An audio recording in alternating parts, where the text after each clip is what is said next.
মানুষের আমল ৭ প্রকার। দুটি আমল দুটি কাজকে অবধারিত করে দেয়। দুটি আমল যার প্রতিদান সমান সমান। দুটি আমল তার মধ্যে একটি হলো যার প্রতিদান 10 গুণ বৃদ্ধি করে দেওয়া হয়, আরেকটির প্রতিদান 700 গুণ পর্যন্ত বৃদ্ধি করে দেওয়া হয়, আরেকটির প্রতিদান অসংখ্য গণিত, যেটা আল্লাহ রাব্বুল আলামিন নিজে তাকে প্রদান করবেন।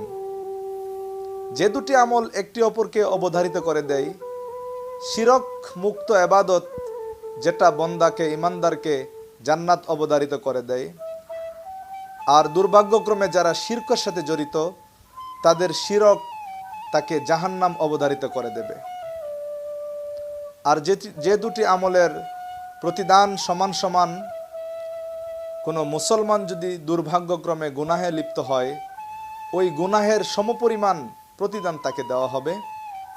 আর যদি কোনো ভালো কাজের নিয়ত করে তাহলে তাকে ওই ভালো কাজের সমপরিমাণ প্রতিদান দেওয়া হবে। আবার তাকে 10 গুণ প্রতিদান দেওয়া হবে তখন যখন নিয়ত করার পাশাপাশি সে আমলটা বাস্তবে পরিণত করবে, তখন তাকে 10 গুণ সওয়াব দেওয়া হবে। আবার কেউ যখন দান সদকা করে তার প্রতিদান 700 গুণ পর্যন্ত বৃদ্ধি করে দেওয়া হয়। শুধুমাত্র একটি ইবাদত রয়েছে যেটার সওয়াব প্রতিদান অসংখ্য অগণিত, যেটা আল্লাহ ছাড়া কেউ জানেন না, সেটা হলো সাওম, রোজা।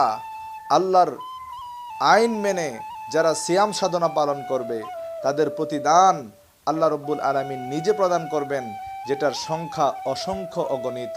সুবহানাল্লাহ।